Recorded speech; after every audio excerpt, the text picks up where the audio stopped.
Shalom semua warga kerajaan yang punya kerinduan untuk mempermuliakan Tuhan. Tetapi setiap daripada kita akan bertanya, how? Saya sampaikan beberapa saat ini adalah menyatakan kuasa kemuliaan Tuhan, mujizat terjadi. Tetapi juga ternyata melalui kematian di dalam Tuhan yang benar-benar setia sampai akhir, itu mempermuliakan Tuhan. Kepada Petrus, Tuhan Yesus memulihkan keadaannya dan dia berkata, ketika kamu masih muda, kamu mengikat pinggangmu dan pergi kemana kamu mau. Tapi ketika kamu menjadi tua, orang lain akan mengikat tanganmu dan membawa engkau ke tempat yang kau tidak suka. Dan di dalam Yohanes pasal 21 ayat 19 Yesus berkata, hal itu dikatakannya untuk menyatakan bagaimana Petrus akan mati. Dan aneh sekali, memuliakan Allah. Sudah mengatakan demikian, dia berkata pada Petrus, ikutlah aku. Dalam sebuah kisah yang dibuat film berjudul Quo Vadis. Quo Vadis itu artinya mau pergi kemana, ya. Nah, saudaraku yang kasih Tuhan, dalam cerita itu Petrus sudah sampai ke Roma. Meskipun dia itu untuk bangsa Yahudi, ternyata dia dibawa ke sana juga, saudara. Dan pada saat itu ketika orang Kristen mulai dianiaya, Petrus melarikan diri keluar dari kota Roma. Dan di dalam cerita dan film itu tidak tertulis dalam Alkitab, dia melihat Yesus sedang memanggul salib. Dan dia tanya, Quo Vadis Domini, Tuhan kau mau kemana? Dan dalam penglihatannya itu Tuhan Yesus berkata, aku mau disalib kedua kalinya gara-gara kamu takut untuk mengaku aku dan mengikut aku sampai akhir. Petrus berbalik dan masuk ke kota Roma, dan ketika dia akan dieksekusi, dia berkata, please jangan salibkan saya seperti my Lord, saya tidak layak. Minta disalib dengan kepala di bawah, kaki di atas. Saudara, ini jadi satu legenda, dan berapa banyak daripada kita namanya Peter, Petrus, Pedro. Karena apa, saudaraku? Ini adalah martir yang luar biasa. Saudara, ternyata lewat kematian kita bisa mempermuliakan Tuhan. Ini kan luar biasa, ya. Contoh kedua adalah Stephen, martir pertama, saudara. Kita tahu dia penuh iman, penuh Roh Kudus, penuh dengan hikmat, penuh dengan kasih karunia, penuh kuasa, penuh firman, dan juga penuh dengan kemuliaan. Kemuliaan itu adalah seseorang. Our God is a God of glory, our Lord is a Lord of glory, and the Spirit of the Lord is Spirit of glory. Ketika dia bersaksi tentang nama Tuhan, maka orang melihat wajahnya seperti malaikat. Dan ketika kemudian dia dirajam dengan batu, maka saudaraku, dia melihat kemuliaan Tuhan. Kalau kita hidup di dalam kemuliaan Tuhan, kita melihat kemuliaan Tuhan. Dan Kristus berdiri karena ada janji Tuhan. Touch not my anointed. Jangan menjamah orang yang kuurapi. Jangan berbuat jahat pada nabi-nabiku. Dan kemudian ketika dia berkata, Tuhan jangan tanggungkan ini atas mereka. Dia memintakan ampun buat orang yang merajam dia dengan batu. Dan saya bayangkan dia penuh, hancur tubuhnya. Dengan demikian dia menyerahkan nyawanya. Firman Tuhan berkata, he fell asleep. Dia jatuh tertidur. Dan ketika dia bangun, dia melihat wajah Tuhan yang dia muliakan. Karena itu, saudaraku, sampai akhir hidup kita, ya, kata Rasul Paulus, baik matiku maupun hidupku, aku mempermuliakan Tuhan. Kiranya itu terjadi dan jadi motivasi buat kita semua. Bahkan lewat kematian pun, ya, sampai akhir bisa mempermuliakan Tuhan. God bless you warga kerajaan. Amin. Selamat pagi Jemaat Rock. Pagi semuanya. Senang sekali bisa berjumpa dengan Anda kembali. Bagi Anda yang baru pertama kali bergabung dengan kami, selamat bergabung, selamat jumpa. Dan bagi Anda yang sudah beribadah bersama dengan kami sekian lama, selamat berjumpa lagi di hari Minggu ini. Dan untuk Anda yang nonton online, kalau Anda nggak bisa hadir bersama dengan kami mengucapkan selamat datang juga. Hopefully next time Anda bisa bergabung bersama dengan kami di gedung gereja. Mari saya mau undang semuanya bangkit berdiri, kita mau berdoa, kita mau naikkan syukur kita kepada Tuhan. Terima kasih Yesus atas kebaikan-Mu Tuhan, atas hari yang baru, nafas yang baru yang sudah Engkau berikan kepada kami Tuhan. Biarkan kami pakai ya Bapa nafas ini Tuhan untuk memuji memuliakan-Mu, untuk menyebarkan Injil-Mu Yesus. Terima kasih Yesus. Di dalam nama Tuhan Yesus, semua jemaat Tuhan yang siap untuk memuji namanya, sama-sama katakan, amin. Haleluya. Mari kita naikkan pujian yang pertama, Holy is the Lord. Kita sembah Dia, Allah yang penuh kekudusan, yang penuh kemegahan.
tangan yang meriah untuk Tuhan kita.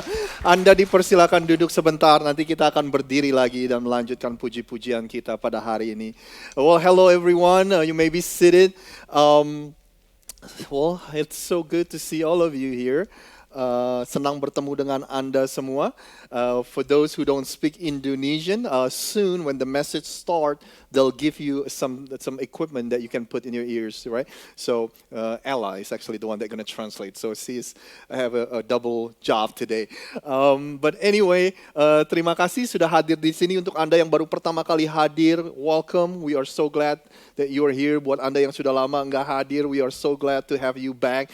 Dan untuk Anda yang join kita secara online, welcome dalam ibadah gereja rock kita. Saya mempunyai beberapa pengumuman. I have a couple of announcement. First of all, Anda lihat ada Christmas shoebox yang Anda lihat nih ada di mana-mana. Ini adalah proyek tahunan yang kita lakukan. Jadi kalau Anda punya pertanyaan, saudara, daripada saya menjelaskan terlalu lama di sini, daripada Anda menjelaskan terlalu lama di sini, Anda bisa tanya sama Vince. Vince, can you wave your hand?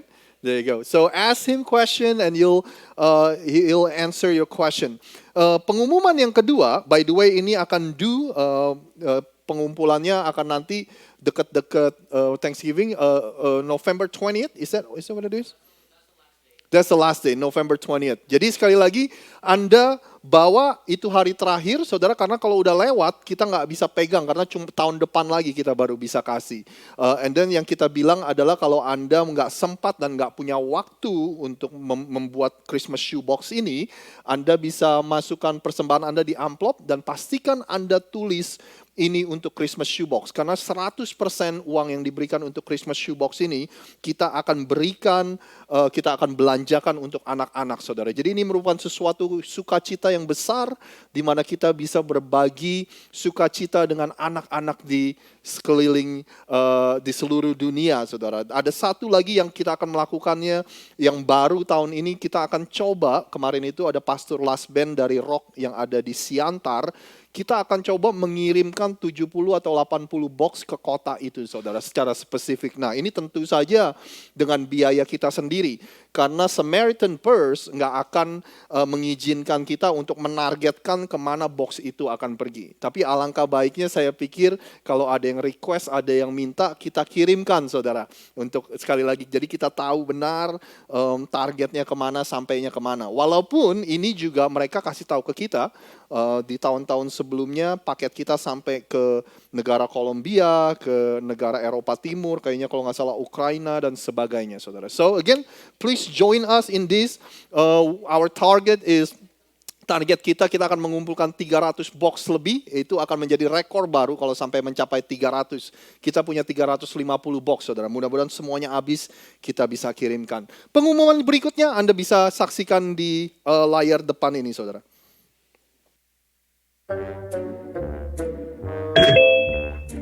Om, Wah. nih Zoom melulu nih udah 2 tahun lebih ya. Bosen ya? Kayak enaknya ya.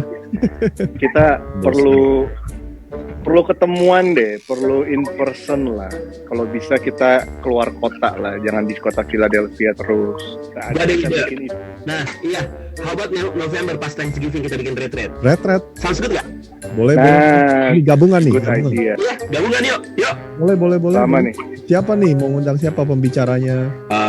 Mau Alfi Raja Guguk. Oh, boleh banget. Om. Emang dia available, apalagi di JPCC sibuk banget pasti. Bentar. 5 minutes later. Bisa? Bungkus. Alfi oke. Luar biasa. Mending sekalian cari worship leader Dari Indo. WL juga, yang lagi ngehit sekarang. Siapa ya? Frankie, boleh Frankie. Frankie Kuncoro. Oh ya. Tar. Siap. 5 minutes later. Bungkus. Alright, see you November. Oh, udah pada punya visa tuh. Nah, sekarang tinggal gimana? Lah jangan yang terlalu jauh. Yang dekat-dekat aja. Lancaster. Nah, boleh tuh, boleh. Cocok Pak, cocok. Sounds good? Bungkus Pak, bungkus. Bungkus.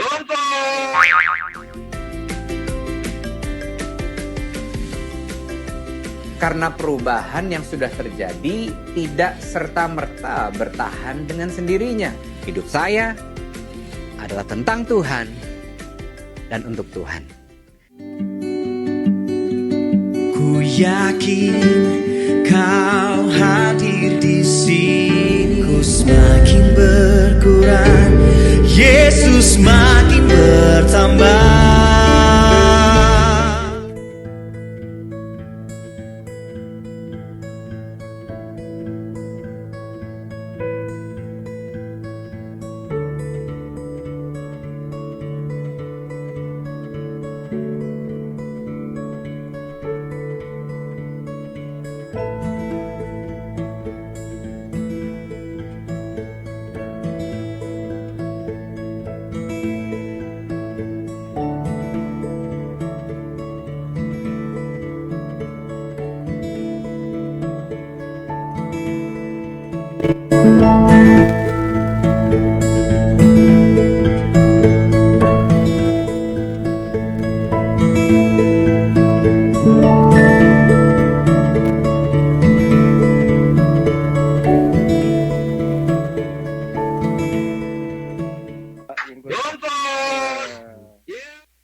parah saudara.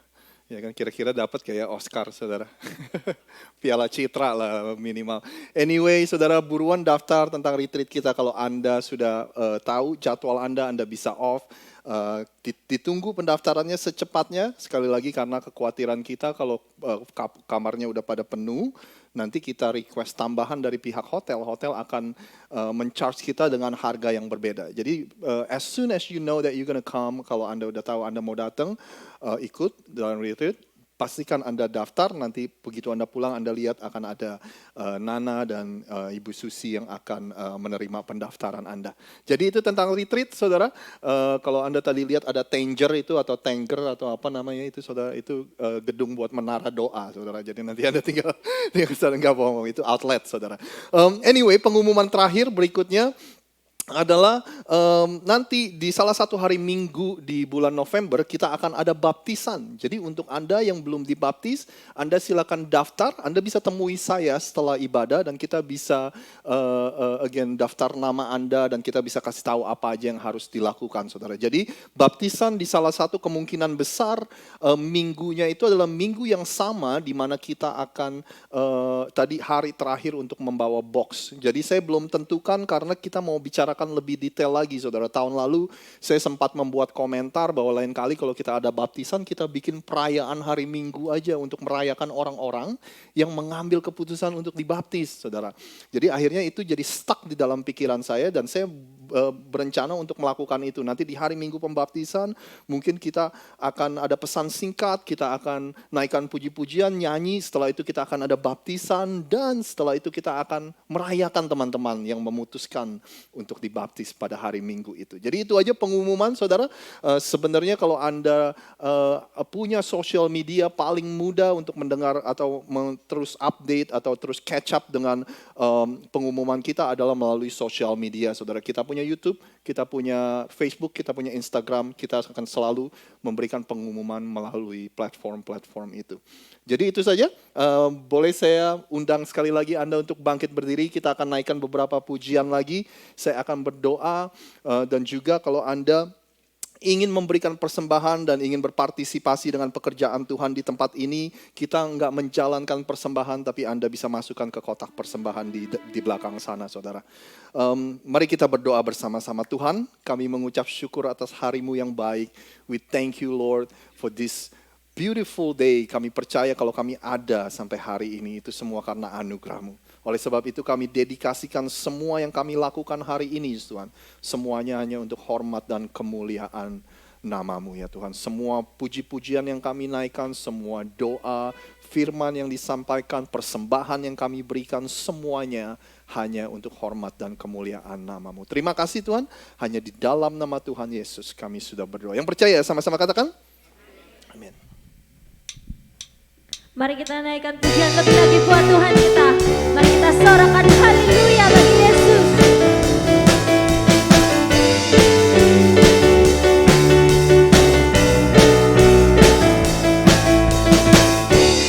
Yesus kau kekuatan hidupku. Takkan gentar langkahku. Kau angkat tanganku di saat ku jatuh.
kuasa, Dia adalah pembuat mukjizat. Mari kita fokuskan hati kita kepada Tuhan kita. Kita mau puji dan sembah Dia. Kita mau nyatakan Dia adalah satu-satunya pembuat mukjizat dalam kehidupan kita. Dan sampai saat ini mukjizatnya masih terjadi dalam kehidupan kita. Dia adalah Allah yang hidup, Allah yang nyata. Terima kasih Yesus. Biar kuasa-Mu sempurna Tuhan dalam kehidupan kami Yesus. Kami mau serahkan ya Bapa semua kelemahan kami Tuhan. Karena dalam kelemahan kami kuasa-Mu dinyatakan Yesus. Terima kasih Tuhan. Haleluya.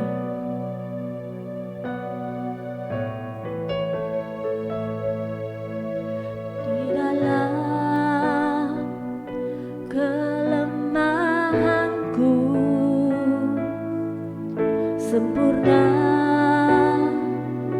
kuasa-Mu, hebatnya tantanganku, lebih hebat Tuhanku. Ku berserah kepadamu. Di dalam kelemahanku sempurna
Tuhan, kami mengucap syukur. Kami punya Tuhan yang luar biasa, kami punya Tuhan yang besar. Kami punya Tuhan sang pembuat mukjizat. Kami punya Tuhan yang membelah laut. Kami tahu Tuhan, apapun yang kami hadapi hari ini, ingatkan kami bahwa kami punya Tuhan yang besar. Pergumulan apapun yang kami lalui hari-hari ini, ingatkan bahwa Tuhan ada di setiap langkah kami. Apapun musim kehidupan kami saat hari ini, saat-saat ini Tuhan, Tuhan ada di dalam semuanya itu. Kami mengucap syukur Tuhan. Kami mengucap syukur dan kami bangga kami punya Tuhan seperti Engkau. Tuhan, kami tahu Tuhan, kalau kami ada hari ini semua karena kebaikan dan anugerah-Mu Tuhan. Sekali lagi Tuhan, kami mengerti bahwa hidup ini adalah anugerah dari Engkau. Oleh sebab itu kami ingin menghidupi hidup kami satu-satunya ini untuk membawa hormat dan kemuliaan bagi nama Tuhan. Kemanapun kami pergi, apapun yang kami lakukan, kami berdoa biar kami bisa menjadi berkat bagi orang-orang di sekeliling kami Tuhan. Ketika orang lain melihat kehidupan kami berdoa biar mereka tahu bahwa hidup kami berbeda. Sebab ada Kristus di dalam setiap kami. Kami mengucap syukur Tuhan atas hari ini. Sebentar kami akan mendengarkan pesan dan firman. Tuhan, kami buka hati kami, supaya benih firman Tuhan yang diberitakan dan yang ditaburkan pada hari ini jatuh ke tanah hati kami yang subur. Dan benih itu akan berakar kuat. Dan benih itu akan bertumbuh dan berbuah. Dan buah kehidupan kami bisa dinikmati oleh orang-orang yang ada di sekeliling kami. Tuhan, sementara firman-Mu diberitakan pada hari ini, kami percaya kuasa-Mu bekerja di tengah-tengah kami, yang ada di ruangan ini maupun yang sedang menyaksikan ini secara online. Tuhan, kami percaya Tuhan, kuasa-Mu kalau ada di antara kami yang hari ini kehilangan semangat hidup dan pengharapan hidup, kuasa-Mu memberikan kami pengharapan hidup yang baru dan semangat hidup yang baru. Kalau ada di antara kami yang mengalami sakit penyakit baik secara fisik atau emotionally, kami percaya kuasa kesembuhan-Mu bekerja menjamah kehidupan kami dan memberikan kami kesembuhan Tuhan. Kalau ada di antara kami yang masih terbelenggu dengan kuasa dosa dan kebiasaan dosa, hari ini adalah harinya Tuhan. Di dalam nama Tuhan Yesus, Tuhan berikan kemerdekaan yang sejati. Berbicara kepada setiap kami, dan hanya di dalam nama Tuhan Yesus kami sudah berdoa. Yang percaya sama-sama katakan, amin. Anda dipersilakan duduk kembali.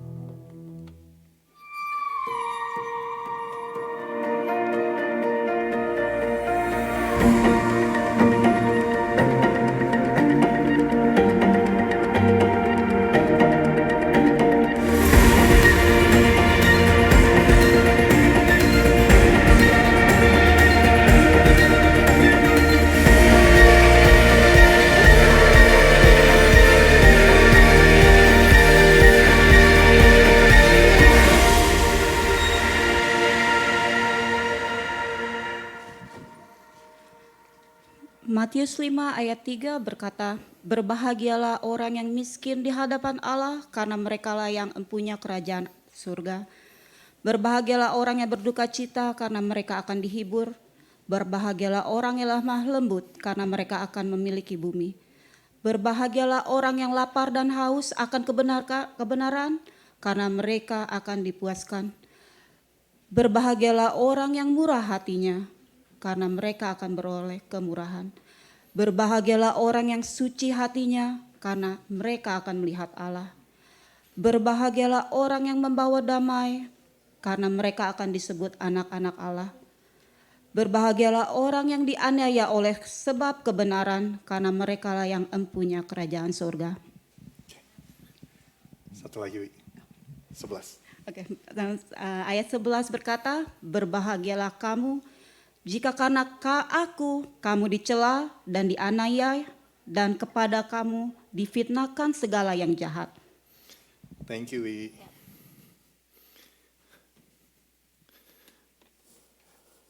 Jadi sekali lagi, Senang sekali Anda berada di tengah-tengah ibadah kita. Kalau kita belum pernah ketemu, nama saya Rosid atau Anda boleh memanggil saya Sam kalau itu lebih mudah. Saya dipercayakan untuk menggembalakan gereja rock yang ada di kota Philadelphia ini. Bapak, Ibu, dan Saudara semua, yang barusan Dewi baca itu adalah the Beatitudes atau bahasa Indonesianya ucapan bahagia, Saudara. Apa sih ucapan bahagia ini? Kalau Anda buka Alkitab Anda, ada judul dari perikop di Matius 5, itu dikatakan ucapan bahagia di sana, saudara. Di mana semua kalimat atau statement yang tadi Dewi barusan baca itulah daftar dari ucapan bahagia. Kenapa disebut ucapan bahagia? Karena semua kalimat diawali dengan kata berbahagialah, saudara. Nah, kata berbahagialah di situ itu berasal dari kata Yunani atau Greka, yaitu makarios, saudara. Makarios itu artinya, saudara, bless, diberkati dan berbahagia, saudara. Makanya disebut dengan ucapan bahagia. Makarios artinya bless dan bahagia. Nah, dalam seri khotbah ini setiap minggu kita ambil satu kalimat dan kita akan coba pelajari. At least saya mencoba sebisa mungkin untuk menjelaskannya kepada Anda supaya Anda mengerti, saudara. Nah, hari ini kita akan membahas satu statement ini. Ini adalah minggu yang ke-5, I believe, I lost track. Tapi ini adalah minggu yang ke-5, yaitu kita akan membahas ini, saudara. Berbahagialah orang yang murah hatinya karena mereka akan beroleh kemurahan, saudara. Nah, minggu depan tentu aja kita akan bahas yang berikutnya, berbahagialah orang yang suci hatinya karena mereka akan melihat Allah.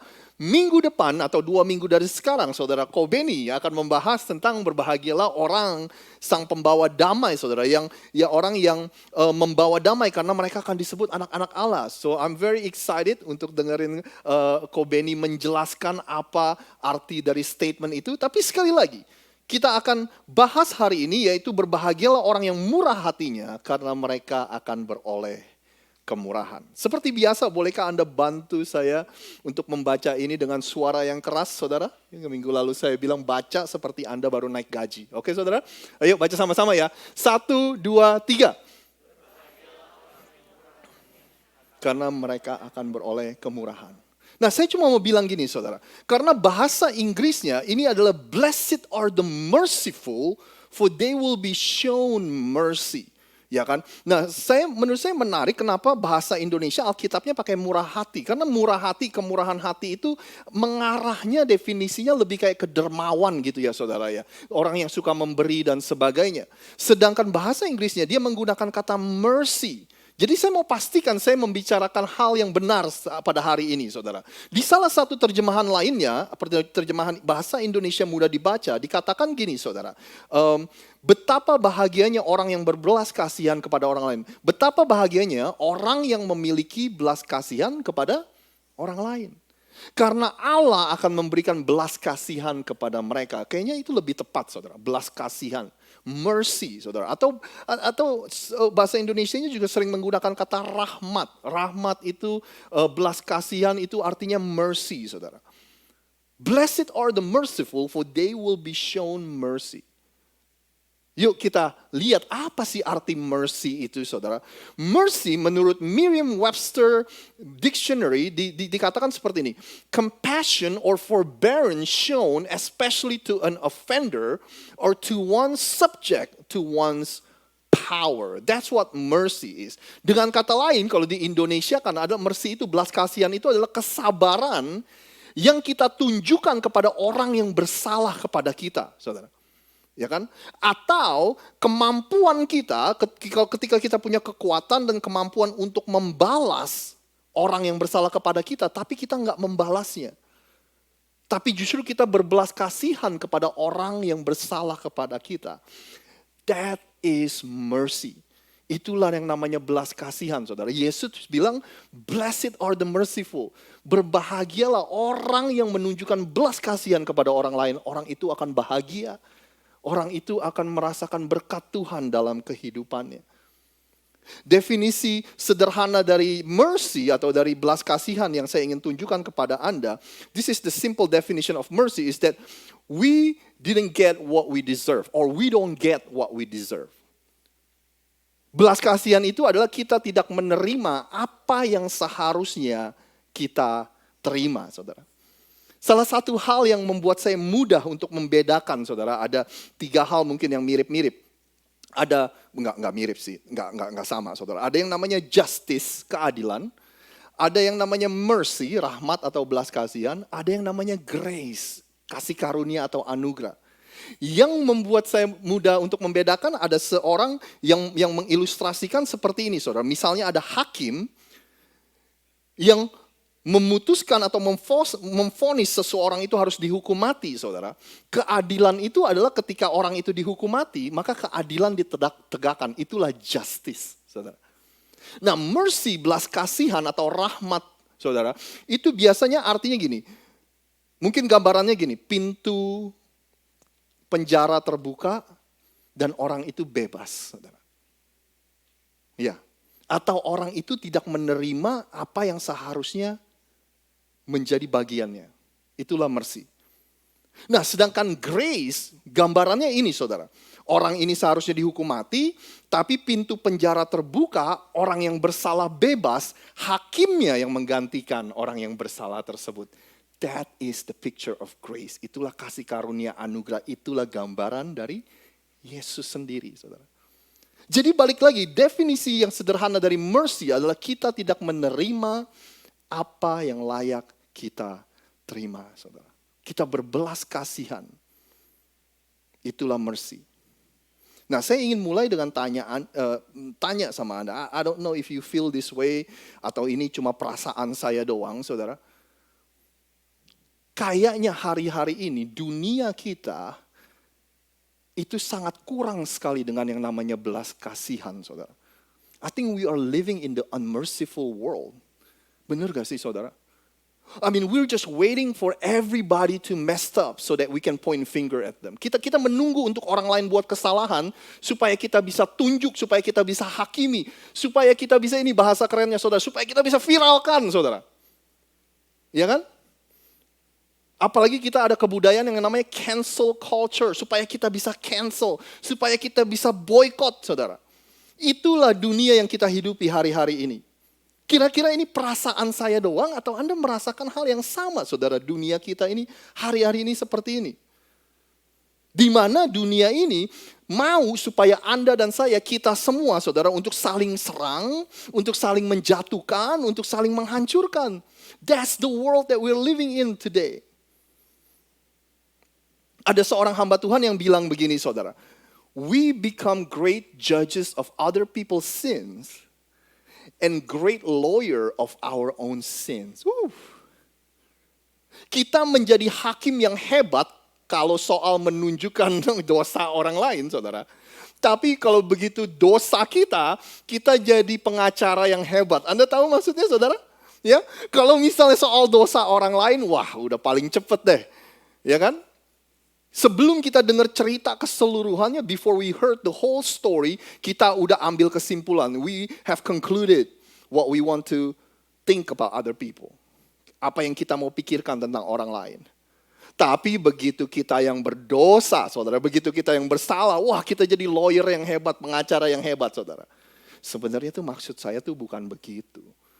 Itu awalnya tuh kenapa saya membuat keputusan itu, kenapa saya melakukan itu bukan begitu. Ini loh maksud di belakang. Kita pingin orang itu mendengar cerita kita sebelum orang lain menyimpulkan. Saudara, itulah dunia kita hari ini. We become great judges of other people's sins. And we become great lawyer of our own sin. Yesus bilang, blessed are the merciful. Berbahagialah orang yang berbelas kasihan, yang gampang mengampuni. Orang itu akan happy hidupnya. Orang itu akan diberkati hidupnya, saudara. Nah, saya mau sharing sama Anda. Ini sih tips dari saya, saudara. Walaupun I don't always get this right. Walaupun saya nggak selalu benar. Tapi ada 2 hal yang saya selalu ingatkan diri saya, saudara. Supaya saya bisa mengampuni atau bisa berbelas kasihan kepada orang lain. Hal yang pertama yang selalu saya ingatkan kepada diri saya, this is a couple reminder to myself how to be merciful to others. The first one is remind ourselves how merciful God is to us. How merciful God is to us. Selalu ingat Tuhan itu terlebih dahulu memberikan belas kasihannya kepada kita, saudara. Anda masih ingat di dalam doa Bapa kami? Yesus doa seperti ini, saudara, ampunilah kami dari segala kesalahan kami. Seperti kami juga, ampuni orang yang bersalah kepada kami. Dalam bahasa Inggrisnya, forgive us our debts as we also have forgiven our debtors. Jadi Tuhan ampunilah hutang dosa saya seperti saya mengampuni utang dosa orang lain. Nah, kata debt atau hutang di sini bukanlah hutang yang Anda dan saya bisa bayar. 10.000, 100.000 dolar kita masih bisa cicil, kita masih bisa lunasin. Tapi kata debt di sini ini berasal, ini mempunyai pengertian seperti ini, saudara, bankruptcy. We cannot pay. Jadi makanya Yesus memberikan contoh kepada kita, pastikan ini menjadi struktur dalam doa kita. Pastikan kita ingatkan diri kita setiap hari, saudara. Bahwa kita adalah orang-orang yang terlebih dahulu sudah diampuni. Makanya kita jadi bisa punya kekuatan untuk mengampuni orang yang bersalah kepada kita. Anda masih bersama saya? Saya nggak tahu, saudara, kadang kita sebagai orang Kristen nih, makin lama kita jadi orang Kristen, saudara, kita jadi lupa pesan yang paling mendasar dari kekristenan. Bahwa kita adalah orang-orang berdosa yang sudah diampuni oleh Tuhan, saudara. Makin lama kita jadi orang Kristen, kita mulai berpikir bahwa alasan Tuhan mengasihi kita itu karena kita adalah orang yang baik, itu karena kita adalah hasil usaha kita, itu karena kita rajin ke gereja, kita rajin baca Alkitab, kita rajin berdoa, kita rajin melayani. Jadi kita pikir kita dapat belas kasihan Tuhan karena usaha kita, saudara. Makanya kita dapat itu. Oleh sebab itu, kita jadi susah ngampunin orang lain, karena kita berpikir kalau kamu mau saya ampuni, kalau kamu mau saya maafkan, kamu harus berusaha dulu. Or let me just put it this way. If we think that we can earn God's forgiveness, we will make others earn our forgiveness. Saudara. Saya nggak punya bahasa Indonesianya, tapi artinya gini, saudara. Kalau kita pikir usaha kita lah yang akhirnya membuat kita layak untuk diampuni oleh Tuhan, maka kita akan membuat orang lain untuk berusaha supaya mereka itu layak kita ampuni, saudara. Lu mau gua ampunin? Usaha dulu dong, tunjukin dulu dong usaha lu. Lu layak gak gua ampunin? That's what it means, saudara. Ya kan? Di Efesus 4 dikatakan gini, tetapi Allah kaya, saya pakai Indonesia mudah dibaca, saudara. Tetapi Allah kaya dengan apa, saudara? Belas kasihan. Dan ia sangat mengasihi kita. Kita sudah mati karena semua pelanggaran yang kita lakukan terhadap dia. Tetapi Allah memberikan kita hidup baru bersama Kristus. Oleh anugerahnya, Anda dan saya diselamatkan, saudara. Kaya dengan belas kasihan. Itu yang pertama yang biasa saya suka ingetin diri saya, saudara. Again, I don't always get it right. Saya nggak selalu berhasil melakukan ini. Tapi saya selalu mengingatkan diri saya bahwa Tuhan terlebih dahulu berbelas kasihan kepada saya. Yang kedua, saudara. Ingat, remind yourself that one day you will face God. Selalu ingat suatu hari nanti Anda akan berdiri di hadapan Tuhan. Ya, saya. Ini nggak bermaksud untuk nakut-nakutin, saudara. Tapi kalau Anda takut dikit juga nggak apa-apa lah. Kadang-kadang takut dikit juga boleh lah untuk Anda lah ya. Membawa kebaikan juga, saudara. Yesus bilang gini, karena jikalau kamu mengampuni kesalahan orang lain, Bapamu yang di surga akan mengampuni kamu juga. Berikutnya, tetapi jikalau kamu tidak mengampuni orang, Bapamu juga tidak akan mengampuni kesalahanmu, saudara. Anda bingung gak? Saya aja pendeta suka bingung, saudara. Ini kok kayaknya kan Tuhan kan di atas kayu salib sudah mengampuni semua kesalahan. Kok Yesus masih bilang begini? Karena ini keluar dari mulutnya Yesus sendiri, saudara. Ya kan? Saya pun nggak berkata kepada Anda, saya tahu 100% apa ini arti dari semuanya ini. Saya pastor, I went to seminary school, Ya, tapi saya nggak mengerti juga, saudara.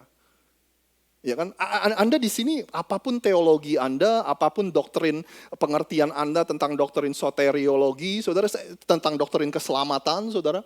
Apapun doktrin Anda, walaupun kita berbeda, walaupun Anda punya pemikiran yang berbeda, satu yang kita bisa yakin, bahwa hal ampun mengampuni, it's a big deal buat Tuhan. Itu penting buat Tuhan. Ya, sekali lagi walaupun kita berbeda, tapi kita semua bisa yakin bahwa hal mengampuni orang lain itu sangat penting buat Tuhan, saudara. Kita nggak bisa pungkiri itu. Anda masih ingat gak perumpamaan tentang unmerciful servant, bahasa Inggrisnya? Bahasa Indonesianya adalah perumpamaan tentang pengampunan, saudara. Suatu hari muridnya Yesus, namanya Petrus, mendatangi Yesus. Yesus, berapa kali sih kita harus mengampuni orang lain? Ya kan? Ya saya nggak tahu, mungkin dia punya orang dalam kehidupannya nih, si Petrus nih yang ngelunjak banget gitu, saudara. Anda tahu gak ngelunjak, saudara? Kalau nggak tahu nggak apa-apa, saudara. Itu bahasa Ibrani kuno, saudara. Ya kan? Mungkin udah dimaafin, udah diampunin, masih diulang-ulang, saudara. Makanya Petrus datang kepada Yesus dan bilang, berapa kali sih kita mesti ngampunin? Ya kan? Akhirnya Yesus memberikan, Jesus is the master of communication. He's a brilliant communicator. Dia komunikator yang sangat luar biasa, saudara. Langsung dia ceritain tentang perumpamaan. Dia bilang nih, ada satu orang nih, utang sama raja, banyak banget. 10.000 talenta, saudara. Kalau diuangin hari ini banyak lah pokoknya, nggak akan kebayar, saudara. Bukan aja nggak akan kebayar sama dia, tapi nggak akan kebayar sama generasi berikutnya, sama anak cucunya juga nggak kebayar, saudara. Nah masalahnya kalau dia nggak bisa bayar, anak cucunya akan kena imbasnya, saudara. Mereka semua akan menjadi budak dari si raja itu karena punya hutang sama rajanya. Nah si orang yang utang ini, sekali lagi 10.000 talenta, dia mohon belas kasihan sang raja. Tiba-tiba rajanya bilang, ya udah, lunas utangnya. Anda ingat ya ceritanya ya? Anda kaget gak, saudara? Utang yang begitu banyak, utang yang turun menurun gak akan bisa lunas. Raja bilang, ya udah, lunas. Ya kan? Jangankan dia, saudara, kita aja hari ini kalau kita mikirin, aduh gila kalau kita gak ada cicilan lagi, nafas aja udah enak kali, saudara, ya kan? Jalan aja kita lebih tegak kali, saudara, kalau kita udah gak punya cicilan lagi. Bener gak, saudara? Ya kan, udah gak ada cicilan rumah, udah gak ada cicilan mobil, udah gak usah mikirin anak-anak sekolah biayanya apa. Bayangin, saudara, kalau hari ini semuanya kita gak punya biaya apa-apa lagi, saudara. Ini yang dirasakan oleh orang yang dibebaskan hutangnya. Begitu dia dibebaskan hutangnya, saudara, ini pakai cerita versi saya sendiri, Anda baca sendiri ya di Matius 18 ya, saudara. Begitu dia dibebasin hutangnya nih, saudara, dia pergi dari hadapan raja. Belum sampai rumah, saudara, di tengah jalan, belum juga pulang, saudara. Belum nyampe rumah nih, belum bilangin anak dan istri. Ketemu temennya. Yang utang berapa ya? 100 dinar ya. 100 dinar kalau nggak salah ya, saudara. 100 dinar itu, kalau hari ini, nggak tahu mungkin $10.000 gitu, saudara. Banyak, tapi masih mungkin untuk dilunasin, saudara.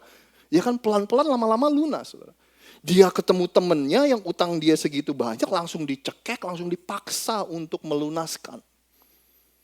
Temennya mohon sama dia, sabar dong. Saya janji saya akan lunasin, sabar. Dia gak mau tahu, saudara, dia cekek. Temennya itu langsung dilempar ke penjara. Kejadian ini didengar, saudara, oleh raja yang barusan ngampunin dia. Gini ceritanya, saudara. Raja itu menyuruh memanggil orang itu dan berkata kepadanya, hai hamba yang jahat, seluruh hutangmu telah kuhapuskan karena engkau telah memohonkannya kepadaku. Rajanya bilang gini, bukankah engkau pun harus mengasihi kawanmu seperti aku telah mengasihi engkau? Maka marahlah tuannya itu dan menyerahkannya kepada algojo sampai ia melunaskan seluruh hutangnya. Terus Yesus menyimpulkan ceritanya gini. Maka Bapakku yang di surga akan berbuat demikian juga terhadap kamu. Apabila kamu masing-masing tidak mengampuni saudaramu dengan segenap hatimu. Anda lihat ya, saudara. Hal mengampuni ini sangat penting di mata Tuhan. It's a big deal in the eyes of God. Makanya hari ini saya mau ingatin saudara. Karena saya punya kesempatan untuk berdiri di hadapan Anda hari ini. Anda gak usah khawatir kalau Anda dicap sama teman-teman Anda terlalu baik. Anda terlalu mengasihi, saudara. Saya gak bisa ngebayangin kalau suatu hari nanti kita berdiri di hadapan Tuhan, terus Tuhan bilang gini, Rian tahu gak kamu masalah kamu apa? Ciana tahu gak kamu masalah kamu apa? Kamu tuh terlalu baik sama orang. Kamu tuh terlalu merciful sama orang. Mungkin gak sih Tuhan bilang begitu, saudara? Ya kan? Tahu gak masalahnya gereja rock yang ada di Philadelphia itu? Itu gereja tuh terlalu baik sama orang. Itu gereja tuh terlalu mengasihi orang, saudara. Ya kan? Again, we don't always get it right. Kita nggak selalu berhasil melakukan ini. Kita nggak 100% bisa melakukan ini. Tetapi saudara, saya nggak bisa ngebayangin Tuhan itu protes karena Anda dan saya terlalu baik. Terlalu berbelas kasihan sama orang, saudara.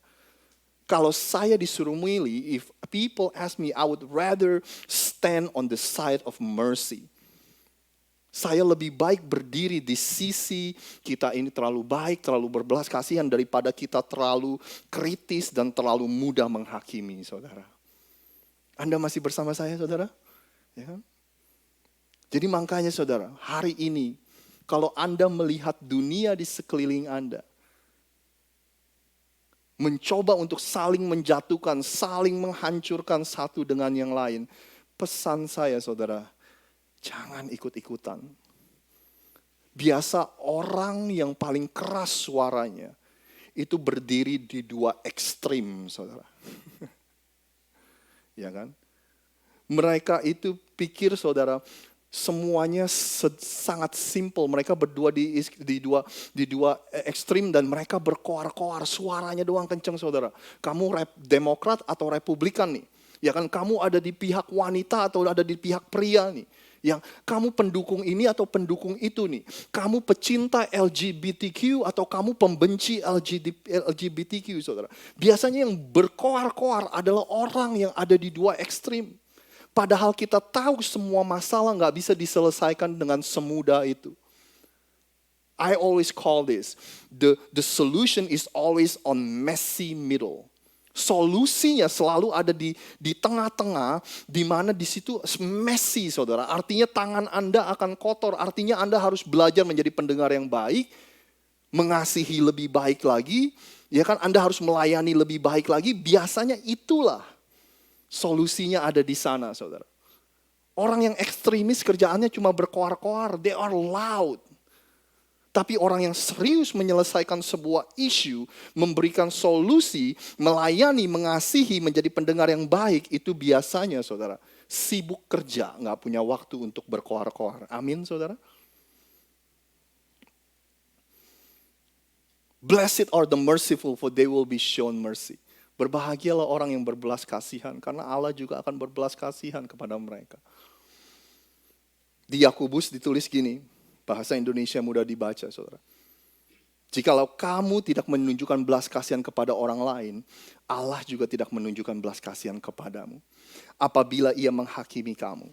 Orang yang menunjukkan belas kasihan, dia dapat berdiri dengan tidak takut bila ia dihakimi, saudara.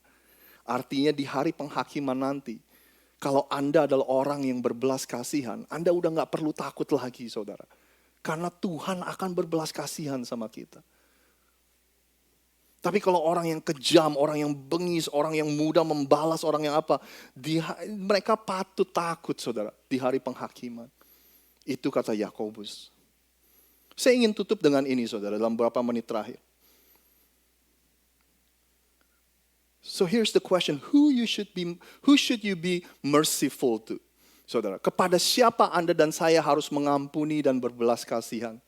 Siapa orang-orang yang Anda perlu kasih belas kasihan Anda dan Anda perlu lakukan pengampunan? Yang pertama adalah orang yang membuat kesalahan.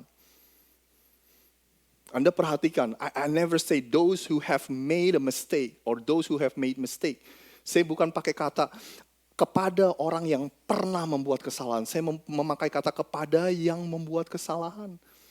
Artinya akan ada orang yang akan melakukan kesalahan di masa depan yang Anda perlu berikan belas kasihan, mercy, dan pengampunan, saudara.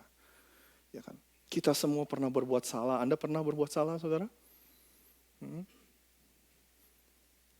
Anda pernah berbuat salah sama coworkers Anda, sama teman kerja, anggota keluarga Anda, sama suami, sama istri, sama anak-anak, sama orang tua. Kita semua pernah berbuat salah, saudara. Apalagi kepada yang namanya pasangan kita. Anda pernah berbuat salah sama pasangan Anda? Saudara?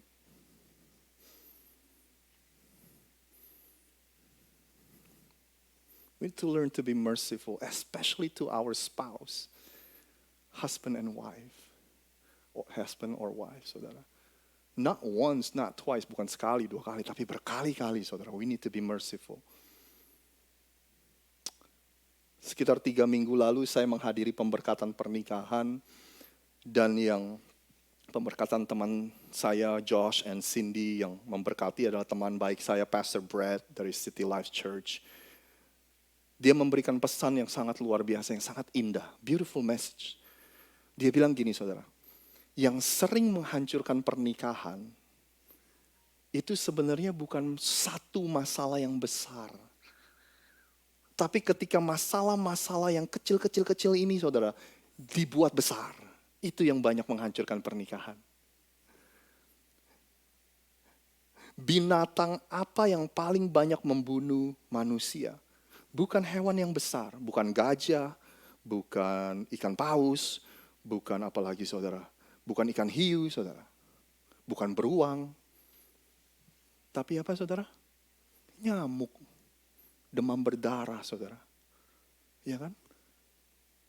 Apa yang membunuh pernikahan, apa yang membunuh keintiman atau kedekatan atau kemesraan dari pernikahan, saudara? Is that little things that we keep nagging, saudara. Yang kita ngomong terus, mempermasalahkan hal yang kecil-kecil, saudara. Ya kan? Bahkan permasalahan besar seperti perselingkuhan, saudara, itu diawali dari, atau itu adalah hasil dari akumulasi masalah-masalah yang kecil, saudara. Yang diributin terus. Jadi, be merciful to those who make mistake. Berbelas kasihanlah kepada orang yang bersalah kepada Anda. Terutama kepada pasangan kita, saudara. Kelompok yang kedua yang Anda harus berikan belas kasihan dan pengampunan Anda. Be merciful to those who let you down. Berbelas kasihanlah kepada orang yang mengecewakan Anda, saudara. Siapa di sini yang seumur hidupnya gak pernah dikecewakan? Saudara. Semua dari kita pernah dikecewakan, saudara. Ya, Anda pernah, saya pernah. Tapi bukan itu aja, saudara. Saya pribadi, saya yakin banget, saya sering mengecewakan orang lain. Bukan pernah lagi, saudara, sering mengecewakan orang lain. Sebagai seorang teman, sebagai seorang pendeta, sebagai seorang pemimpin, sebagai seorang suami, sebagai seorang ayah, saya yakin saya sering mengecewakan orang-orang sekeliling saya, saudara. Enggak sekali, enggak 2 kali, enggak 3 kali, tapi berkali-kali, saudara. Anda mau tahu apa yang saya syukuri? The people around me are merciful toward me. Orang-orang di sekeliling saya, saudara, memberikan kesempatan demi kesempatan. Mereka berbelas kasihan kepada saya, mereka memberikan pengampunannya kepada saya, saudara. Saya semakin yakin mengampuni dan berbelas kasihan kepada orang-orang di sekeliling kita itu bukan soal perasaan, melainkan soal keputusan, saudara. You should be merciful to those who make mistake. You should be merciful to those who let you down. Anda harus berbelas kasihan kepada orang yang bersalah, yang membuat kesalahan, yang mengecewakan Anda. Ini kelompok yang ketiga, saudara. You should be merciful to those who are far from God. Kepada orang-orang yang jauh dari Tuhan, orang-orang yang gak mengenal Tuhan, saudara. Suatu hari para pemuka agama protes. Mereka lihat Yesus lagi makan bareng-bareng pemungut pajak, saudara.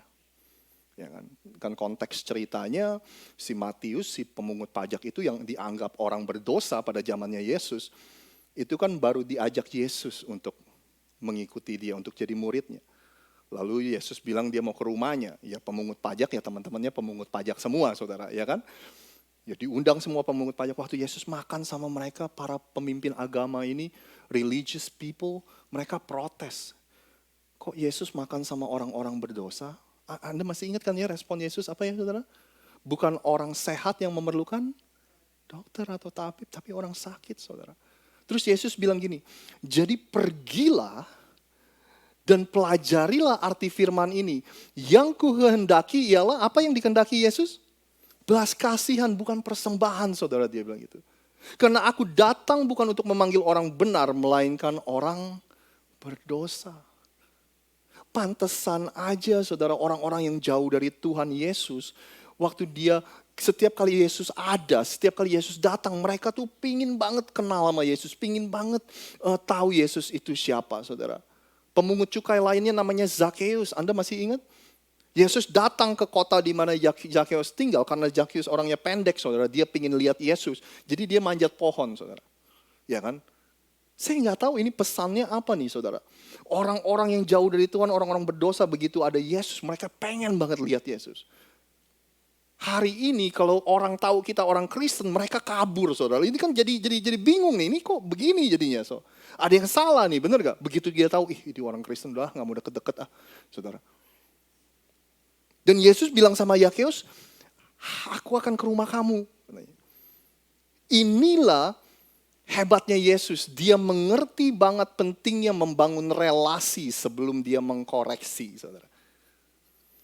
Yesus mengerti, saudara, dia harus membangun relasi sebelum dia mengkoreksi kehidupan seseorang. Apa yang terjadi dengan kekristenan?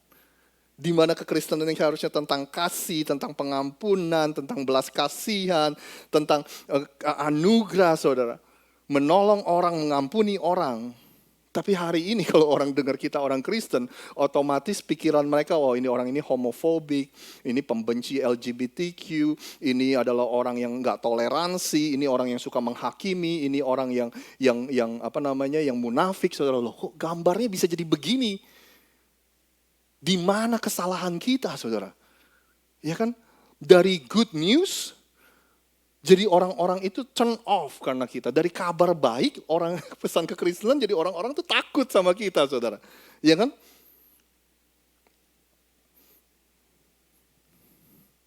Let's be merciful, berbelas kasihan kepada orang yang jauh dari Tuhan. Yang terakhir, saudara, sebelum kita doa. Anda pasti akan terkejut dengan ini, saudara. Anda harus berbelas kasihan kepada orang yang bersalah, kepada orang yang mengecewakan Anda. Kepada orang yang jauh dari Tuhan.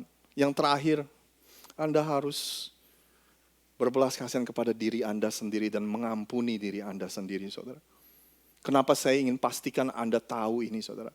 Karena ada banyak dari kita di dalam pikiran kita, suara yang terdengar berulang-ulang di pikiran kita adalah gini, saudara.